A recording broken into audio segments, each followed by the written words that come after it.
નવો વરસાદનો રાઉન્ડ છે એ જે આપણે ઘણા સમયથી જણાવી રહ્યા છીએ 15-16 તારીખથી ચાલુ થવાનું છે. તમામ વરસાદો છે આપણે બંગાળની ખાડીમાંથી આવ્યા હતા અને એ લાભ મળ્યો છે, જેને કારણે રાજ્યના અમુક વિસ્તારમાં ભારે તો અમુક વિસ્તારમાં ઓછા વરસાદો નોંધાયા હતા.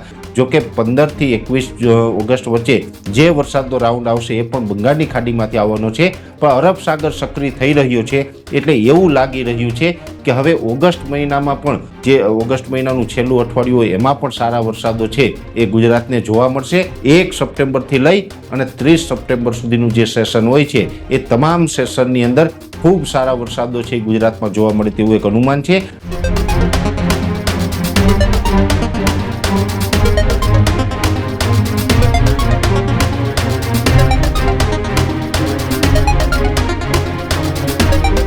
નમસ્કાર મિત્રો, વેધર ઇન્ફોર્મેશનમાં આપનું સ્વાગત છે અને હું છું પરેશ. ખાસ કરીને આજના વિડીયો આપણે માહિતી આપવાની છે બંગાળની ખાડી અને અરબ સાગર છે એ હવે ધીમે ધીમે બંને એક સાથે સક્રિય જોવા મળશે. જોકે અત્યારે જે આપણે વરસાદની ખેંચ છે, અત્યારે ઓગસ્ટ મહિનાનું પ્રથમ અઠવાડિયું પૂર્ણ થવા આવ્યું છે, છતાં પણ વરસાદનો ગેપ છે. જોકે નવો વરસાદનો રાઉન્ડ છે એ જે આપણે ઘણા સમયથી જણાવી રહ્યા છીએ 15-16 તારીખથી ચાલુ થવાનું છે, પણ અત્યારે વાત કરવાની છે આપણે અરબ સાગરની, કેમ કે અરબ સાગર છે એની અંદર એક જ સિસ્ટમ ચાલુ વર્ષે બની છે. 2025નું ચોમાસું છે એની અંદર રાજ્યના અલગ અલગ વિસ્તારોમાં ઘણા વરસાદો જોવા મળ્યા હશે, પણ જે અરબ સાગર છે એમાં 12 અથવા તો 13 જૂન આસપાસ એક વરસાદી સિસ્ટમ બની હતી ને એ સિસ્ટમને કારણે 16 થી 20 જૂન વચ્ચે આપણે નૈઋત્યના ચોમાસાની શરૂઆત થઈ અને પ્રથમ વરસાદનો રાઉન્ડ છે અરબ સાગરને કારણે ત્યારે જોવા મળ્યો હતો. એ પછી અરબ સાગરની અંદર કોઈ જ વરસાદી સિસ્ટમ બની નથી. અરબ સાગર છે સંપૂર્ણ નિષ્ક્રિય હતો. અત્યાર સુધી જે વરસાદો જોવા મળ્યા એમાં જૂન મહિનાનું છેલ્લું અઠવાડિયું હોય કે સમગ્ર જુલાઈ મહિનો હોય, તમામ વરસાદો છે આપણે બંગાળની ખાડીમાંથી આવ્યા હતા અને એ લાભ મળ્યો છે, જેને કારણે રાજ્યના અમુક વિસ્તારમાં ભારે તો અમુક વિસ્તારમાં ઓછા વરસાદો નોંધાયા હતા. પણ આપણી એક અપેક્ષા હતી કે જો બંગાળની ખાડી ધીમે ધીમે નિષ્ક્રિય થાય તો અરબ સાગર છે એ સક્રિય થઈ જાય અને એ જ મુજબ જોવા મળી રહ્યું છે. છેલ્લા આમ તો 27 થી 31 જુલાઈમાં જે બંગાળની ખાડીનો એક વરસાદી રાઉન્ડ ગુજરાતમાં આવ્યો તે પછીથી બંગાળની ખાડી ઘણી બધી નબળી પડી ચૂકી છે ને જેને કારણે હવે અરબ સાગરમાં એક નવો કરંટ આવ્યો છે.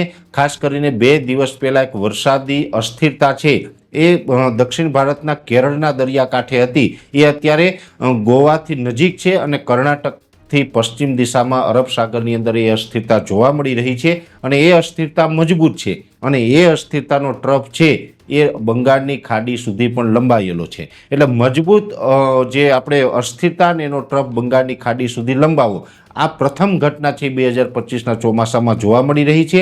એટલે અરબ સાગર જે નિષ્ક્રિય હતો એ ધીમે ધીમે સક્રિય થઈ રહ્યો છે અને અરબ સાગર સક્રિય થાય તો સ્વાભાવિક રીતે આપણે ગુજરાતને એ વરસાદનો લાભ વધારે મળતો હોય છે. જોકે 15 થી 21 ઓગસ્ટ વચ્ચે જે વરસાદનો રાઉન્ડ આવશે એ પણ બંગાળની ખાડીમાંથી આવવાનો છે, પણ અરબ સાગર સક્રિય થઈ રહ્યો છે એટલે એવું લાગી રહ્યું છે કે હવે ઓગસ્ટ મહિનામાં પણ જે ઓગસ્ટ મહિનાનું છેલ્લું અઠવાડિયું હોય એમાં પણ સારા વરસાદો છે એ ગુજરાતને જોવા મળશે અને સપ્ટેમ્બર મહિનો છે એમાં સંપૂર્ણ સપ્ટેમ્બર મહિનો 1 સપ્ટેમ્બરથી લઈ અને 30 સપ્ટેમ્બર સુધીનું જે સેશન હોય છે એ તમામ સેશનની અંદર ખૂબ સારા વરસાદો છે ગુજરાતમાં જોવા મળે તેવું એક અનુમાન છે. આમ તો છેલ્લા 6-7 વર્ષથી વરસાદી પેટર્ન જે બદલાઈ રહી છે અને જેને કારણે આપણે સપ્ટેમ્બર મહિનાની અંદર છેલ્લા 6-7 વર્ષથી ખૂબ વરસાદો પડી રહ્યા છે, ધોધમાર વરસાદો પડી રહ્યા છે. એ જ પેટર્નનું પુનરાવર્તન છે એ 2025ના ચોમાસામાં પણ જોવા મળી તેવી શક્યતાઓ છે, કેમ કે હવે અરબ સાગર છે ધીમે ધીમે સક્રિય થઈ રહ્યો છે